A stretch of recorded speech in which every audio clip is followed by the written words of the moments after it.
Well, I will go ahead and get started. It looks like most folks have had a chance to join, and I will kind of introduce our speaker and give people a few more minutes to join. So welcome to Boundary Waters Day with REI. My name is Maya Swope, and I'm the Outreach Coordinator for Friends of the Boundary Waters Wilderness. We are a nonprofit organization that has been working for over 40 years to protect the Boundary Waters and the surrounding ecosystem. And we really do that in a lot of different ways. We do that by fighting polluting copper sulfide mines. We do that by bringing kids up to the Boundary Waters, by making sure that the communities at the gateway of the Boundary Waters are strong and vibrant and working, kind of doing what we can to help that. And we also do it by having programs like this, kind of sharing knowledge, sharing excitement about the Boundary Waters. So I am super excited that you were all able to join us this morning. It'll be a fun day. I hope you can stick around for a few of the other presentations as well. A couple of housekeeping notes.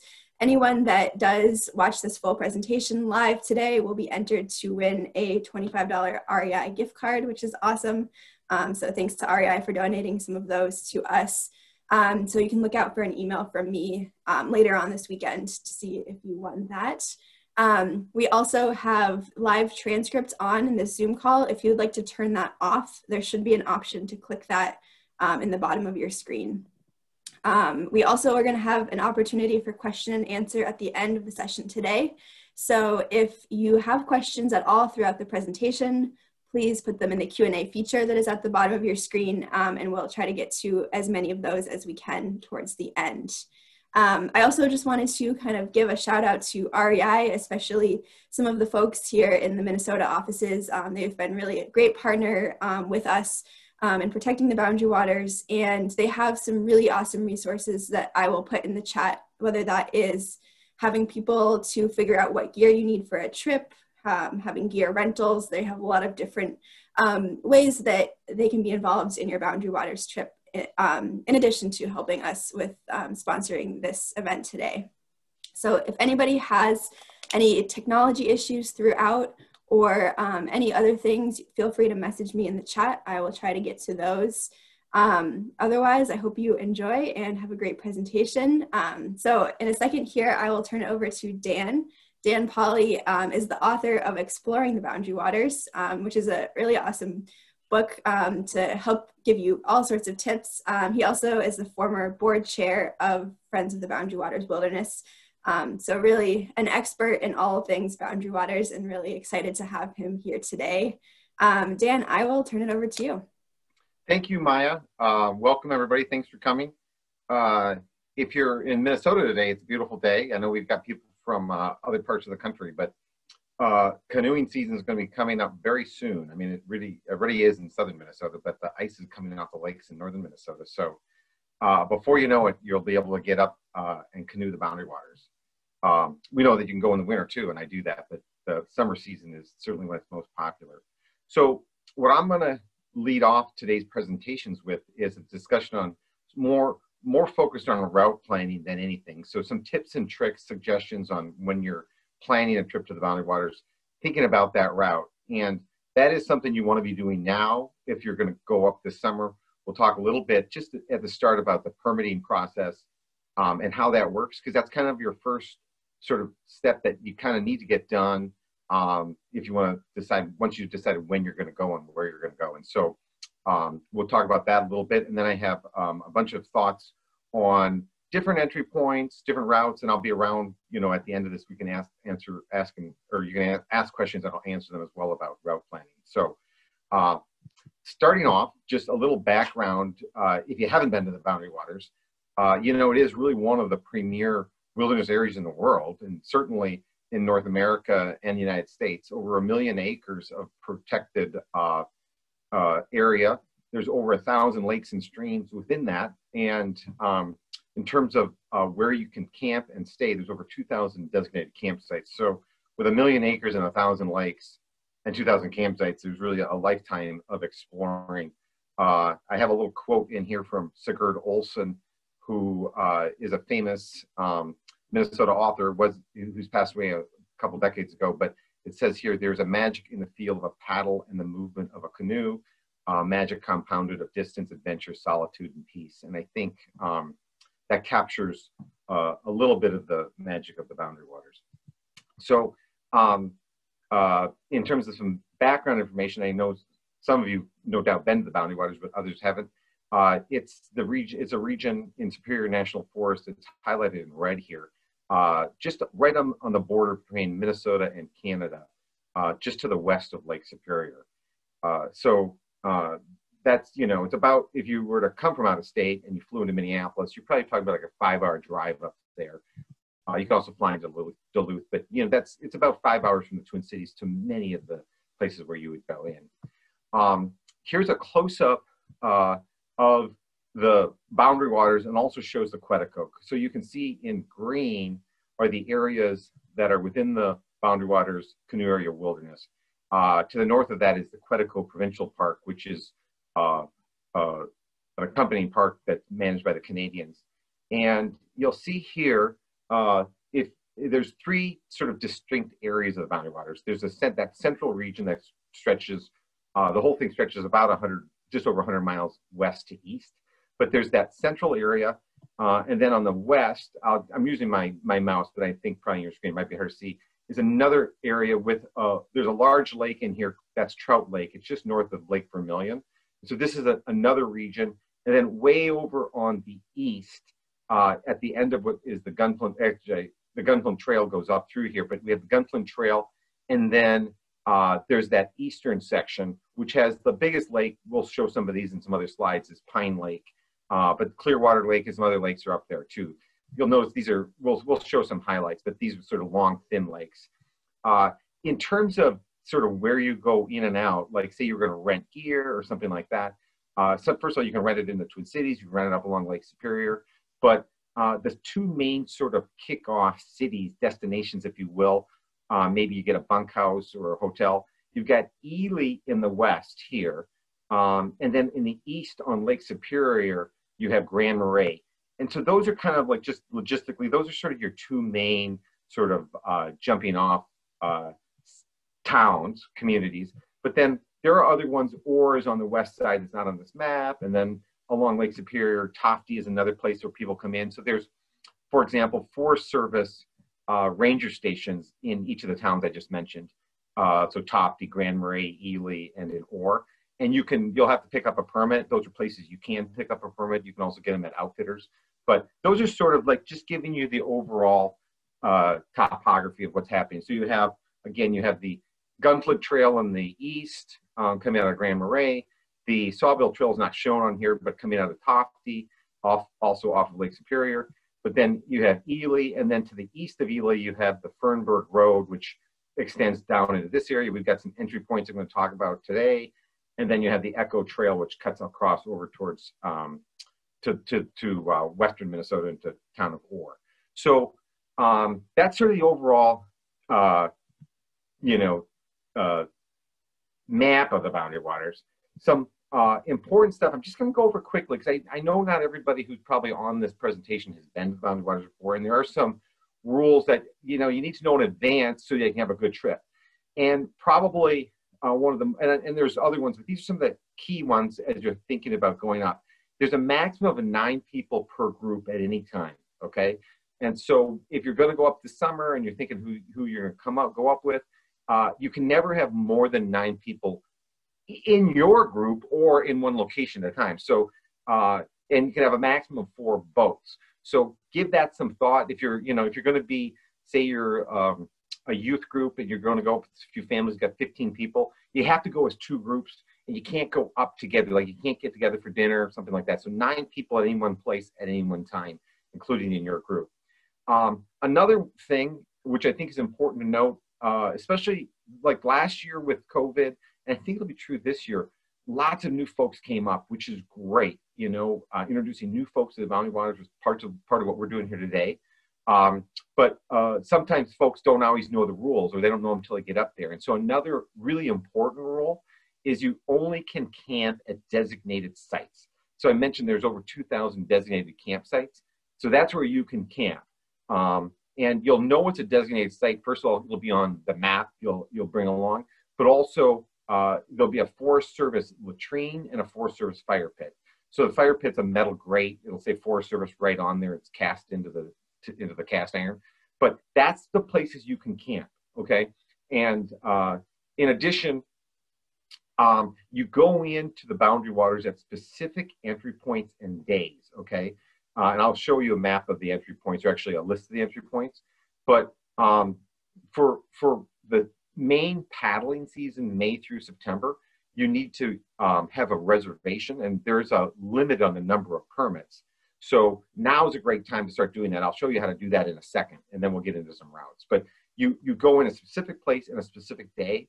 And I've been to the Forest Service ranger stations picking up a permit before, and there'll be people who didn't know that. And they're like, oh, I want to go to the boundary waters. And so they show up and they didn't realize you had to do that. So that's important to note.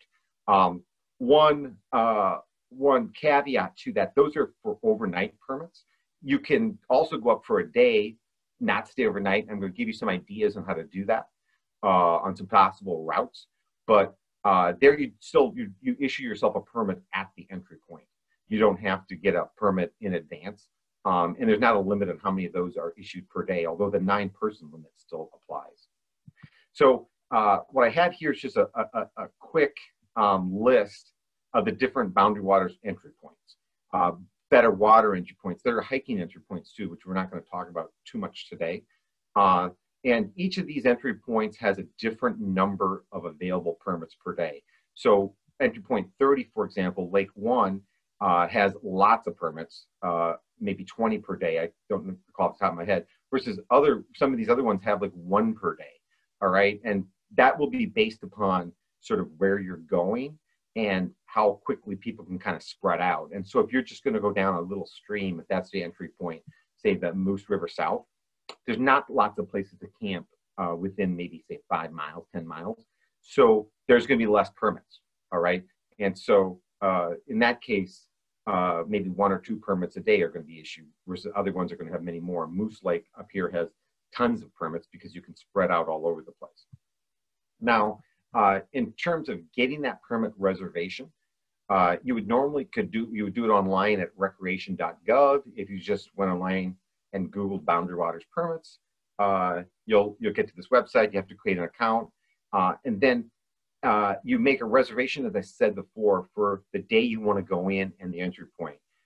This is actually just a screen capture that I captured just today, and it shows here if we wanted to go up July 17th of this year, and it'll list, I only have some of them here from the screen capture, but it'll list the different entry points that are part of the boundary waters.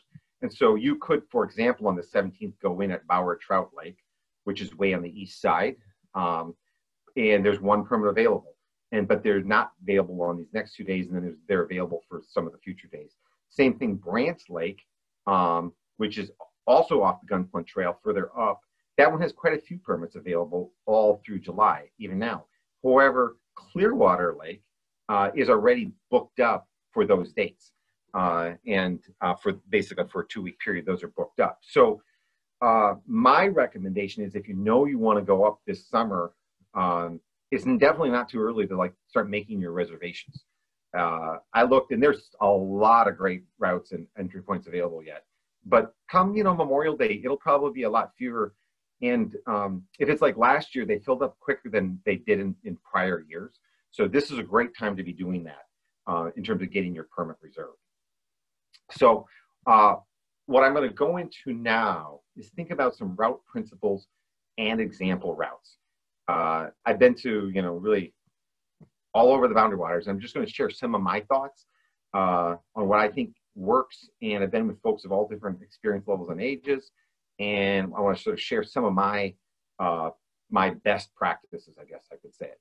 So when you're thinking about picking a route, some of the key things that are going to make for a good decision, I think, and we'll go into each of these in some detail. One is who is going. Length of the trip, is it going to be hours? Is it a day trip out of Tofte, or is it going to be 2 weeks, right? That's going to make a big difference. Distance to cover, we'll go into that in some detail, including, how much can you realistically cover in a day? Portages make a huge difference. if you haven't been to the Boundary Waters, you know the term portage refers to, you know, a trail between two lakes. And we'll go into that and how those are measured and how to think about those. The types of activities you want to do makes a big difference. And then something I'll talk about as well is like types of lakes.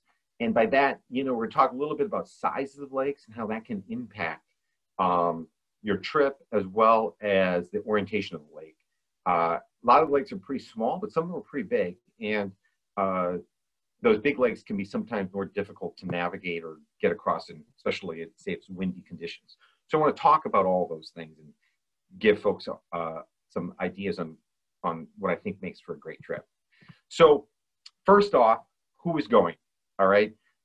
Age is not a limitation on going, but it might impact where you go and how long you go for. So I've been up with kids who are preschoolers and quite senior citizens. So Boundary Waters is really available to everybody.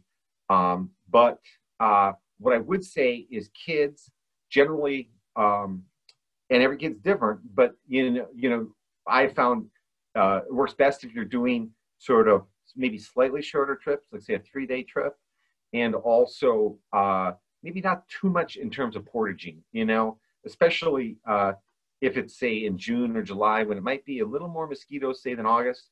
I mean, kids sometimes get frustrated with too much portaging and maybe too many mosquitoes. Also, one thing to factor in is generally bringing up children, there might be more stuff, more gear that you would have than if you were, you know, just adults going, and you're on some level having less people able to carry that gear. Kids do like to help out, but you know, a shorter trip or a trip without too much portaging can make for a better experience with the kids. Another one would be experience level, seasoned campers versus newcomers. And I think when I've talked to people who've been up to the Boundary Waters, say for their first time or second time, it's funny. Like one of the big things I hear from, especially folks who are say are coming back from their first trip, is oftentimes the person who planned it maybe is a seasoned veteran, if you want to call it that, and bites off a little more than the new folks would like to take on. All right. And so I always recommend making that first introductory trip relatively easy, unless you're going with somebody who you know loves a hard, you know, a challenging physical trip. Because if you're new to the Boundary Waters, the whole thing is going to be sort of a revelation and challenging sometimes. And you know, not doing too much is really one of the best pieces of advice I could give folks from the people I've talked to. And so I'll give you some ideas today too on some routes and the types of routes that maybe a new person would enjoy doing. Physical ability is obviously a factor. Again, I don't think it's a limitation in the sense that anybody, really, the Boundary Waters is really open to everybody. If you can be in a boat or a canoe, you can have a great trip to the Boundary Waters. Even if you're not able to, say, do a portage. And if you are limited on mobility but can still do some portages, we'll talk about that as well. And so I've got some ideas on that. And, you know, it could be a trip that doesn't involve portages, or could be some easier portages. And then, you know, the last one that's obviously important is like, what are people's interests? Some people really want to explore a lot of miles. Some people, they're just there to fish. Some folks want to swim. Then, you know, if you're going up, say, swimming, that's something you really like to do. Like in August is a great time to go. The lakes are warmer.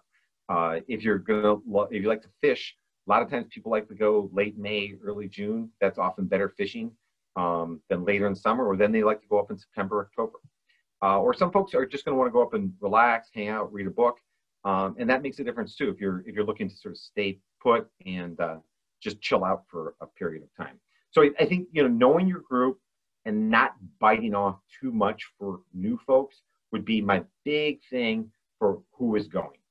All right. And my advice there is, you know, not do too much. Now, in terms of travel, we're going to go into some example routes, but I kind of estimate, and I've been on a lot of trips with a lot of folks, that 2 miles per hour is about how much distance you will cover on a typical canoe trip. All right. My experience is it's surprisingly uniform. Like if you have a GPS along, you're measuring speed. 3 miles per hour is often what you're going to move a canoe at. Just a typical person. Some faster, some slower. And then portages are going to be slower, right? So like my experience has been 2 miles per hour is a really good approximate measure. And so if you're mapping out a route and you're thinking, well, what are we going to do each day? If you think you're going to travel for 5 hours, 10 miles might be a good amount of distance to cover. And that, that can vary depending on the number of portages, obviously the types of people who are in the trip, but 2 miles per hour is a good approximate number. If you're planning your route and you're like, oh, I think we can do 20 miles a day, for most people, that's a lot. Like 20 would be more than most people would travel in a day. But at the same time, traveling more than 4 or 5 is not that hard. So 5 hours a day of traveling, maybe 2 miles an hour, gets you to 10 miles in a day. 6 to 12 would be a probably good estimate as well. I have here. So something to think about when you're trying to figure out, hey, how far can we go? Could we go, 40 or 50 miles in a week? Absolutely. But 100 miles? Actually, quite a bit harder. So that's some daily estimates. Give that some thought. And then we talked a little bit earlier about the activities and some thoughts there. I already mentioned fishing. And so is in part a question of like, when would you go? Because different fish species are easier to catch at different times. If you're going to like fish for lake trout, which quite a few Boundary Waters lakes have, that's often best right after ice out. Versus say, if you want to catch big northern pike, that's often a fall type fish. In terms of where you'd want to go, one thing I recommend, and if you're a fisher person, you're probably aware of it, the Minnesota DNR has a website called Lake Finder that shows you the fish populations in lakes based upon recent fish surveys. And so you can figure that out and kind of make your plans based upon that. But generally, any time of year, there will be some fish that are available to catch, but they do vary during the season. Now, blueberry picking is another thing that some people really like to do. There's blueberries found, native blueberries found in much of the Boundary Waters. And, they do particularly well, blueberries, after there's been a fire disturbance. And so we'll talk a little bit about some routes today that have been subject to forest fires, say over the last 15 or 20 years, some more recent. And those would be the kinds of places that are great to go blueberry picking. And if you paddle on a shore, you might find a spot. Generally, that's a later summer activity as the blueberries get ripe. Swimming, a couple thoughts on that. Like if you're, generally a more shallow lake is going to be warmer, as well as smaller lakes, and then later in the season. If, kids are along, they like to swim. If you're up there in May, the lakes will maybe have just lost their ice and are going to be really not very comfortable for swimming. But later in the season is better. And then I'm going to talk a little bit about some hiking today, but there are a number of hiking trails in the Boundary Waters. There's a long one that goes all the way across the Boundary Waters, the Quetico Trail, that folks take. But even more popular is there's the Border Route Trail, which is right off the Gunflint Trail. And some of that's accessible basically by canoe landings, and you can do a little hiking too. So I'll talk a little bit about that. And then a further thing that I think people are getting more interested in, and they're more valuing all the time with regard to the Boundary Waters, is stargazing. And, dark skies are becoming more and more rare. And basically most of the Boundary Waters has very dark skies, and some towns like Grand Marais are focused on trying to preserve that. The Gunflint Trail, I think, is officially designated a dark sky preserve. And so, something to think about there. If you want the darkest skies, remember, you'd want to be up there when there is not a moon, or the moon's not very bright, a new moon or fading moon. So that's something to think about if you're hoping to see some beautiful stars against the black sky. Think about that.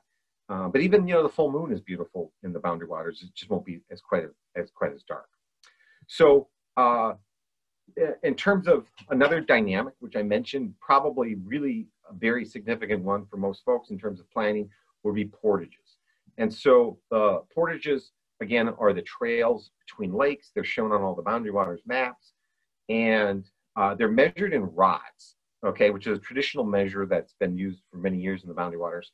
And a rod is 16.5 feet, okay? So if you're looking at a 100-rod portage, that's going to be 1,600 feet long. So, you know, you're looking at basically a quarter mile to do that. So my recommendation generally, you know, is for first-time folks, like 100 rods is mostly as far as they would like to cover, right? And you can see here the folks in this picture, I think they're just getting their canoe out of the water, but that canoe has yokes, those green pads. That is how you'd carry it over your shoulder. And any canoe you'd rent to go to the Boundary Waters would have those pads on there. You carry it over your shoulders, which is way better than carrying it as these folks are. They're just unloading it. But to carry it across the portage, you have those pads on there.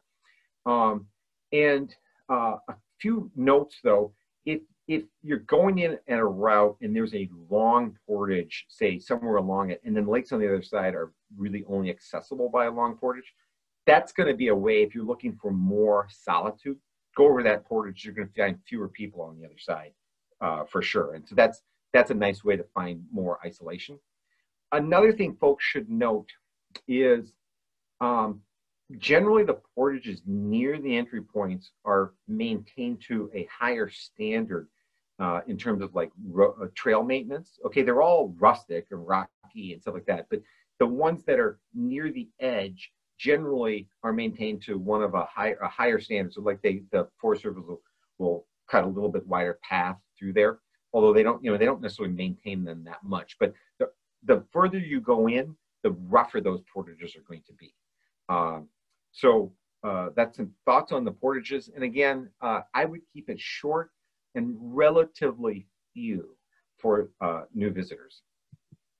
Now, a further point that I think is pretty important that sometimes is overlooked is the size of the lakes and also their orientation, all right? And in that regard, what I recommend people give some thought to, especially with a new group, is does the lake have large west to east exposures, okay? And are you going to need to cross that west to east exposure? I'll have a picture here of Brule Lake as an example. So Brule was down in the southeast part of the Boundary Waters, and it's an entry point lake. So it's entry point 41. You can drive right up here, and that's where you go in. But each of these squares on this map is a mile. So you can see there's some pretty big open stretches that are better part of 4 miles long. And they're going, you know, it's an east to west orientation or west to east. And in the Boundary Waters, prevailing wind is generally going to be out of the west, all right? And so if you were to go into Brule Lake, and I've been in Brule and had this circumstance where I know other people have, is what you'll have oftentimes happen is if the wind is coming from the west, you're going to get these waves rolling down the lake. And by the time they get to the east here, where there's this island, as an example, they're going to be pretty good size to them, okay? And so if you're going north out of entry point, you're trying to cut across, those waves are going to break across your side, in this case, I guess across your starboard side. And that's going to be hard to stay stable in that canoe. You may need to sort of tack back and forth so the waves are not coming from the side. And so that's going to become more challenging for a new paddler in particular, okay? And so when you're looking at routes, and I do, especially if you got new folks, I recommend lakes that don't necessarily have a big, wide open east to west orientation. And if they do, ideally it's something you have your plan so you can go straight into it or straight, you know, down upwind or downwind. Now understand the winds change, and so it's not always going to be east-west lakes, but some of the other big lakes where that can happen, that and I've seen people get sort of landlocked and stuff like that. So, you know, Basswood Lake has some big open areas. Trout Lake has some big open areas. You know, so something to keep in mind as you're trying to plan your route is In Seagull Lake, I've seen it happen there, is you're going to want to factor in what if you have a big wind from the west. Now, a thought when you're on a trip, like Brule's a great lake. I go there, I've been there numerous times. If you do have that east-west wind situation potentially coming up, normally the winds are going to be lowest in the morning, unless there's maybe a front coming through. So that kind of crossing is best done in the morning. And so kind of factor that in as well. Okay, so what I'm going to do now, and I want to save some time for questions. So we're about a half an hour in. So I'm going to go through some routes, and I'm going to stick around for some questions afterwards. But I'll give you some example routes. And some of them are day trips, some are weekend, and some are week long. And I'll maybe go through a couple of these pretty quickly because I want to get through all of them. And I think these are both potential specific routes you could do, but they're also routes that kind of give you an idea what's possible at various entry points, even if not the ones I'm pointing out. Okay, so here again was that overview map. We've got the three areas, west, central, and east. And the entry points I was mentioning are scattered along the outside of each of these the Boundary Waters border, along the south side generally. So a first one is simple trip, would be great for anybody. It's going in at Sawbill Lake, which is in the southeast. It's southeast part of the Boundary Waters. You go up the Sawbill Trail from Tofty, which is on Lake Superior. And there's an outfitter there right at Sawbill Lake if you needed to rent gear. Sawbill Outfitters is great. There's other places you can rent gear too.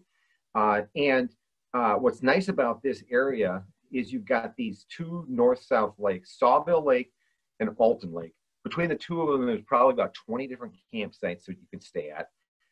In addition, so you can do a little loop. We show kind of a little loop here where you do a couple portages from Sawbill into Alton and then back into Sawbill again, or you go the other direction.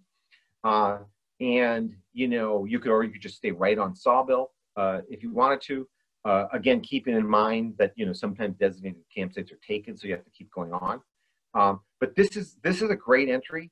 And one thing that's nice about this, you could also do this as a day trip. You could just do that loop with an empty canoe and make a picnic out of it, coming out of Tofty, for example, which is not that far from Lutzen. So that's a great route. And also there's excellent opportunities to extend this route. You go south out of Alton, there's some lakes. You can go up to Cherokee, which is not on this map, or you can go up to a bunch of lakes that take a quite long portage through Lujanita at the top. So this is a nice example of a pretty easy, really quite fun trip, great for folks who haven't been there before. Here's another one, much different. This is going to be more, this is going to come off of the Fernberg Road, really close to Ely, actually.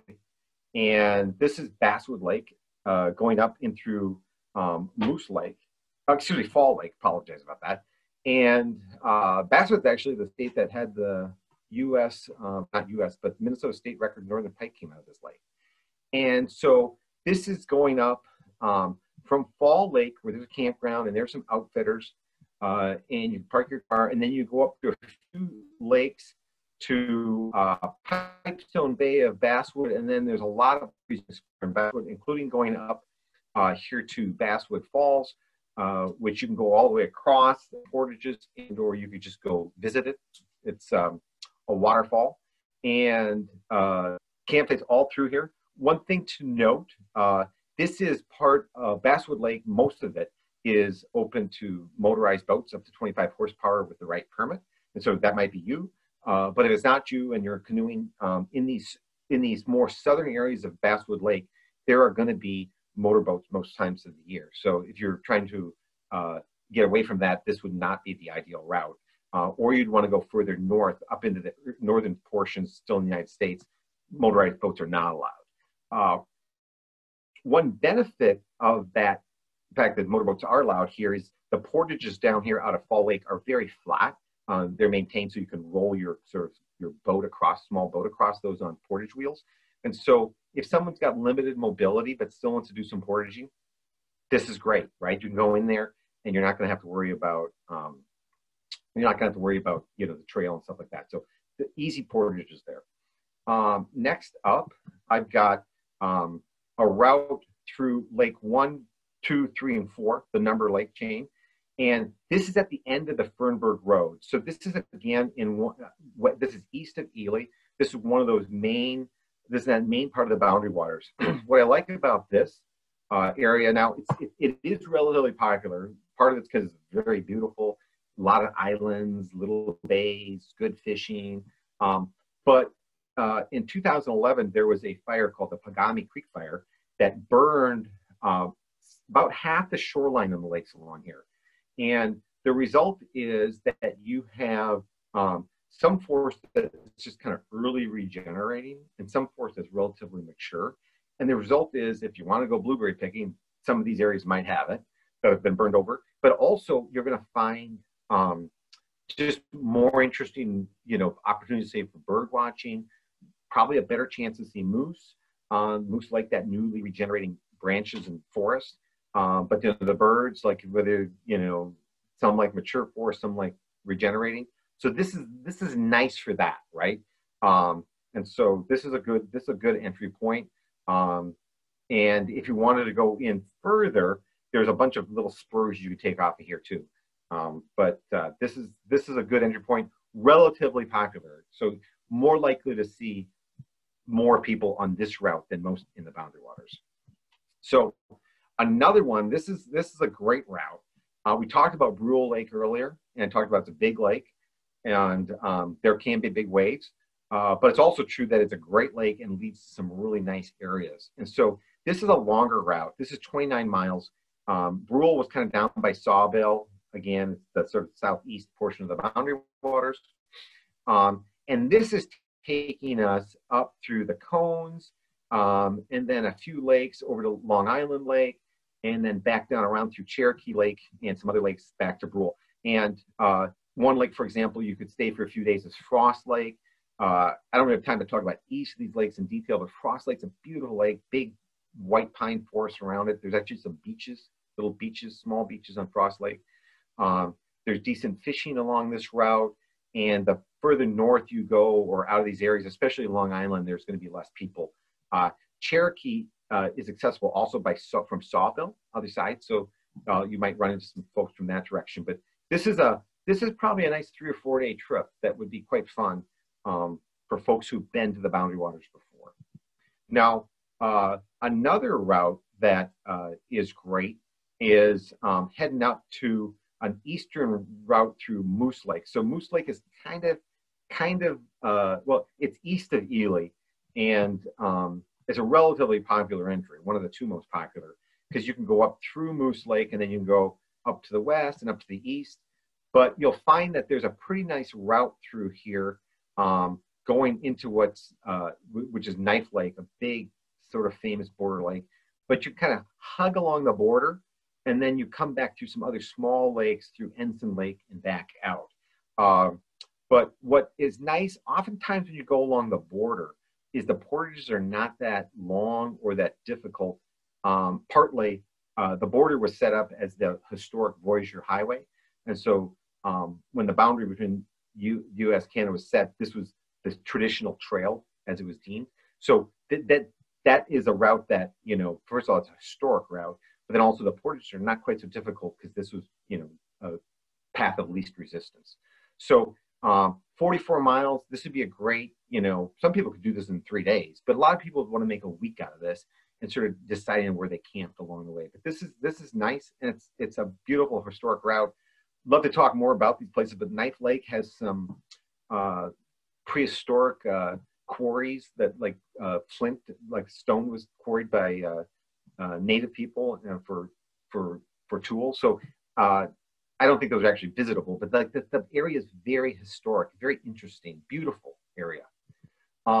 Another one, which also builds off of that Sawbill route that I talked about earlier, but this is showing more of Sawbill and Alton. This is a route for somebody who really wants to hit it hard. And you'll be going up north into some of these little lakes in the Louse River, and not that many people go this route. So I've been through here, but this is challenging. Like those portages are going to be much more difficult on the north side of this route. than the south side of this route. But you're going to be rewarded with some pretty cool places that not very many people go to. You know, so that makes it a neat route. I like this route a lot, and I've been up in that central area quite a few times. Now, here's a different one. So this is going, we talked about the boundary waters in the west and the central and the east. And so this is showing most of the eastern section of the boundary waters. And if you look at it, I call it Minnesota's mountains, but you'll see these lakes are sort of east to west. They're kind of long and thin. And the reason for that, it's a unique geological formation here in Minnesota. Just what happened was there was sedimentary rock was laid down millions and millions of years ago, and then it got tilted up on its side and cooked by magma that flowed into that. And so you had these layers, like, you know, a stack of cookies or something, but like you had soft and hard. So the soft with the sedimentary rocks that became slates, and then the hard was this like granite type stone, and then so they were all layered, you know, east to west. And then when the glaciers came through in the last glacial ice age, they carved that out. Okay, and so the lake bottoms and right by the shore is usually like this flat layered rock that you'll see right in camp. But then as you hike over the portages, say between lakes that are north and south of one another, you'll go over this hard rock.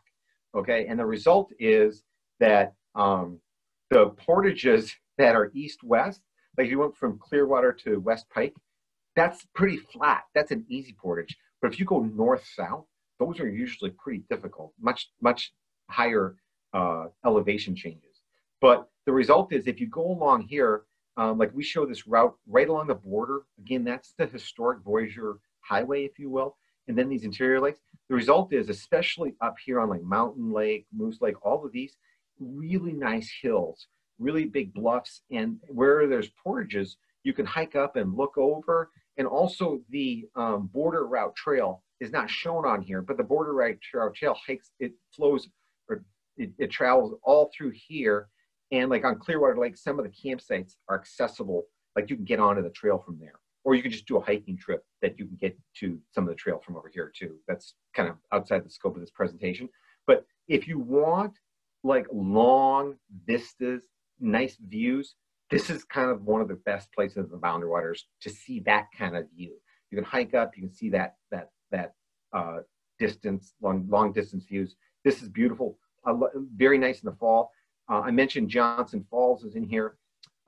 Right at the west end of Pine Lake, there is a waterfall, which maybe like a 15-foot tall waterfall, which is actually quite attractive. That's a nice little day hike if you're in this area. So this is this whole region is really quite nice. And then let me see here. That's my last one, I guess. So that is my last slide. Probably good timing because they're 10:45. I'm not sure what we have for questions, but if there are questions, I'd be happy to answer anything right now. Perfect. Yeah, well, thanks, Dan. That was great. I can look through the Q&A feature and kind of read out some of those to you as well. Just kind of a note that I've seen a few people asking, this presentation is being recorded. And so we will upload it to our Friends of the Boundary Waters YouTube page probably early next week. And I can send out a link I'll send a link to anyone that registered for this presentation. So you will have a copy of that. I'm seeing a question from Ken who says, I would like to help with cleaning up the fire damaged area around Isabella Lake. I live near this particular lake. Who should I talk to? And I can take that one. So we do have connections with the Superior National Forest kind of volunteer crew where we send up folks who want to volunteer and get them trained and send them out with some experts to do volunteer work. I will put my email in the chat, and Ken, if you want to follow up, and anybody else who's interested in volunteering in the Boundary Waters and near there, let me know. Somebody is asking, Dan, what maps you recommend? Yeah, so there's 3 main maps that people use. The 2 traditional ones that people have used are Fisher and Mackenzie. I don't have any right here to show you. I have them like down in my dining room table, right? That's this time of year. So, but those are two that are good. And then the third one that's actually just reprinting right now is Voyager Maps, which I'm involved with. And so those are the three. I think all of them, so Voyager, Fisher, and Mackenzie. There's also a National Geographic map that you can't really navigate off of. I wouldn't use that. And so people kind of have their preferred map. And they all are going to have the key information about portages. Fisher ones are kind of yellow. Mackenzie's are sort of multicolored, and Voyagers are multicolored. But I actually prefer Voyager Maps, but because that's a business I'm involved with. But I think you could use all of those. Yeah, I think you use all of those. I could talk about maps forever. Great. Somebody in the chat is wondering the best place or the best lakes for walleye fishing. Good question. So, what I would do, so I do walleye fish, but I'm not an expert on it, okay? And so the state record walleye, if you wanted the biggest walleye, came out at the end of the Gunflint Trail, actually right in a channel between Seagull Lake and Saginaw. Okay, so that lake actually had big walleye in it. Saginaw in particular does, and but maybe a little harder to catch. So like those are big. That's usually a catch and release type fish. But if you wanted a trophy, that would be the place to go. And there's actually a couple of outfitters up there that will take you out for a day trip on something like that. Otherwise, a lot of people will go into, say, Basswood Lake. And that's a good bass fishing or walleye fishing lake as well. And then, many of the smaller lakes, especially kind of that central area, if you look at the DNR website, they kind of classify lakes by different criteria. But a lot of those central lakes are sort of shallow with like underwater humps and ridges and stuff like that where you can kind of find walleye. Versus, the far east where I was talking about with those long, thin lakes, that's not probably as good for walleye. I'm sure somebody will say that it's great for walleye, but that would be my observation. Although there's big northern pike over there, for sure, in some of those lakes. But walleye in a lot of lakes in the the DNR has survey information you can get on some of that too. Great. I'm seeing somebody who says that they have not gone before and are wondering about a gear list. And kind of just to answer that question, I'm putting in the chat a link to our, we have a kind of explore page on the Friends of the Boundary Waters website, where you can find more details, a lot of these same routes that Dan mentioned, as well as a list of some of the kind of staples that you will need in terms of a gear packing list. So I'll just put that in the chat right now. Dan, I don't know if you have anything you want to add for resources on that. Yeah, I would add, first off, a lot of the regular outdoor gear oftentimes, plus you can rent a lot of stuff right at the edge of the Boundary Waters that you might need, or, maybe have friends you can borrow it from too. But there are lots of options on the types of gear. Some of it's a little specialized, like the canoe, but you can rent those or borrow those probably. Great, yeah. Julia in the Q&A is wondering, is it dangerous to go to the Boundary Waters if you can't swim? So here's what I would say, and I tell people all the time, I've led a lot of people up there, and I've led youth groups and adults.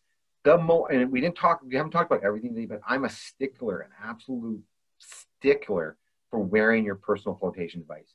Like if you're just going out to, get some water, 50 feet from shore, you wear your personal flotation device. You always wear that when you're on the water. Like you have to. And so if you have that on and you don't know how to swim, it's going to save your life. And if you know how to swim, it's going to save your life. And one thing, so just quickly, if the water's cold and you go in there, you have a reflex to inhale. And if you don't have a life jacket on and you're underwater, you're going to breathe in inhale water and might die, obviously. So wear the life jacket. I always do. I'm a pretty good swimmer. I always wear a life jacket. I really won't go with people who don't, okay? Because it's so important that you have your life jacket on. And if you do, Boundary Waters is very safe. The two caveats I'll say is like, if there's thunder and lightning, get off the lake. Okay, that's the other danger. But then also when it's really, really cold out, you still have to be careful because last year on Tuscarora Lake, maybe it was the year before, somebody did die very, very early in the season, right after ice out. And I think it's sort of called like a dry drowning. I'm not an expert on it, but the person did have a life jacket on and did unfortunately pass away. That's really an unusual event. But always wear your personal flotation device or life jacket. Don't just have it in your boat. And don't, like, one thing, like, people will tie it to their seat or something. Don't do that.